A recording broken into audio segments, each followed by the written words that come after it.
What's going on, everyone? What we're going to take a look at is the top 15 trending stocks on Wall Street Bets. So normally I like to shy away from a lot of the stocks that are being traded on Wall Street Bets, but occasionally they get around stocks that I trade on a day in and day out basis anyway. So what we're going to do is go through the list. I'm going to look at the quick charts. I'm going to give you guys some very quick entry points and some levels to kind of keep your eyes on. That way, if you look at the charts and you're watching these stocks and you would like to trade them or like to buy them, you guys can try to make some money as well.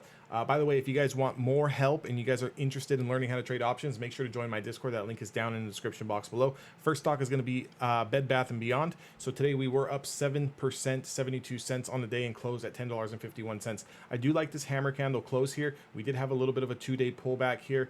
What I'm looking at here realistically, and let me just kind of move this out of the way so I could see. What I'm looking here is a break over 1075. With a potential run up to $12 and $13.35. Anything over $13.35 is a macro break point. The thing can absolutely fly.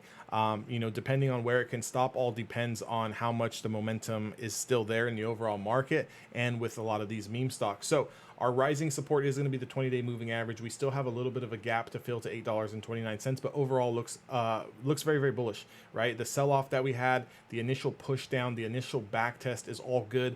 Bulls did step in, buyers stepped in, and I like the Bed Bath & Beyond long over today's highs. Next stock that we're going to look at is a stock that I pretty much trade every single day, and that is Tesla. We're looking at the daily time frame, same kind of candlestick here.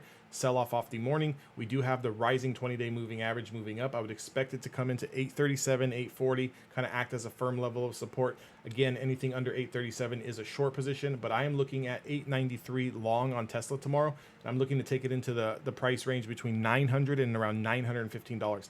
This zone gets extremely choppy until we get over that 915, 918 zone. Then that's when I think we could really stretch to 940. That's something that you're going to want to keep an eye on. Let's look at Coinbase really quickly. Coinbase, same thing. We obviously know we had that huge gap up, right? I mean, so many people made so much money on this huge move here.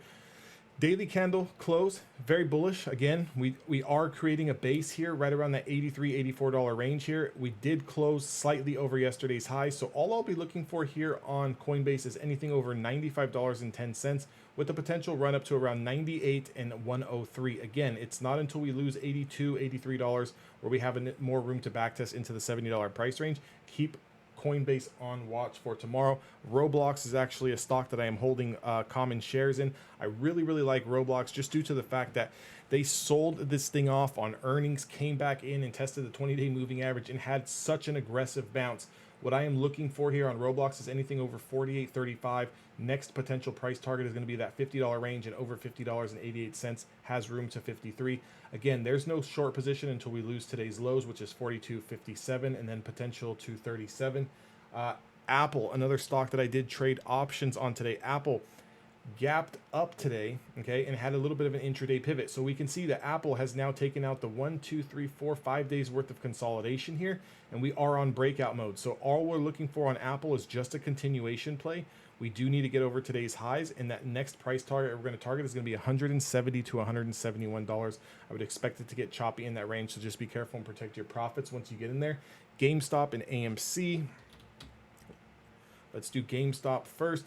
Same kind of candle here. We had the big run up 3 days ago. We did have a little bit of a pullback into support. If you kind of look at this wick here from July the 20th, right? Look at the top of this wick here, that $40 price range. Look at where we stopped 2 days in a row, right? We stopped right here 2 days in a row. We are holding this as a level of support. Anything over today's highs of around $42 does have room to $43.11. And then from there, $47 obviously is a topside break. So just kind of keep that in mind. If we do start to get moving and shaking, you're going to want to take some profits off there. Let's quickly look at AMC. AMC, a lot better of a bullish candlestick that I like to see here. AMC literally stopped at yesterday's high. So what I will be looking at on AMC is $23.83 long. And we're going to be looking to target that $27 price target. Again, anything over $27 is going to have a lot of room to fly. I could see $40, $45 coming extremely quick, especially with momentum. So keep that on watch. Disney reported earnings and they were up as high as $6 after the bell. Currently $8, trading at $121, 112 on the close. They already had a very bullish close here. I was actually telling someone today in the live Discord that I was really thinking about taking Disney for a little bit of a ride, just due to the fact that if we kind of go back here to June the 1st and where we stopped today, literally picture perfect. So all I was going to wait for was tomorrow, the confirmation, but obviously earnings exploded that and kind of invalidated that play.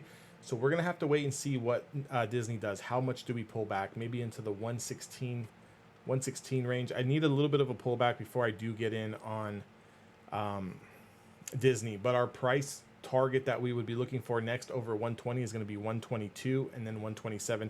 122 maybe I think we can touch before we do back test. Okay, so this one you're going to have to give a little bit of time to allow the chart to set up, just due to those earnings. The QQQ, I've already made a video on that, so I won't go over that. NVIDIA and AMD and Meta also I included in another video. Just go to my channel and you can see that one. I'm going to look at the semis, so I'm going to look at NVIDIA first. NVIDIA, we know, had that big sell-off, 2-day sell-off, right?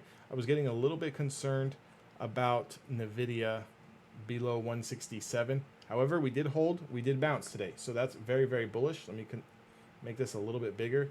So what I'm looking at here on NVIDIA is over 181. 181.20, 181.25 is going to have an initial push to around 182.40. Anything over that zone, I think that we get back here and test this recent support going back just a few days into 186. And let's look at AMD. Same kind of chart setup. We'll be looking at AMD over today's highs. No short position on AMD until we lose the 20-day moving average on a 1-hour time frame. Our firm support is around $93.75. Anything over $99, I would expect it to come into $101 at least, bare minimum. I don't want to take any profits until we hit at least 101. That's the price that I'm targeting. Again, it's 101 or break even below 99.36 for me, and then I'll look for the short position through 97. Obviously, 104 is our recent all-time highs, right? Not all-time highs, but recent highs, and that would be the next price target. We're going to target over 101. TTD also had a phenomenal move off the earnings here on TTD. Again, this is another chart, exploded. It's pretty much consolidated all day. High price, 74.87. We're going to need to see what kind of price action that brings for tomorrow. You can just see the gap that we had here from earnings. So what we got taken into here is going all the way back to April, right? April, we had a little bit of resistance before we had the next sell-off. So if we can manage to get over $76.20, I think we have room to fly here if the overall market wants to continue this uptrend. $86 would be the next macro price point that I'm going to be targeting. But again, just due to such a huge backup, gap up, I'm going to need to see a pullback before I do take it long. So any type of pullback inside bar day, maybe even 1 or 2 days going sideways, and then take that top side break. Hope you guys enjoyed the video. If you guys do want to trade with me each and every single day live, make sure to join the Discord. If you guys are interested in learning my strategy on how I particularly trade, visit my website at evolutiontraders.com. Make sure to like, comment, subscribe. I'll see you guys all in the next one.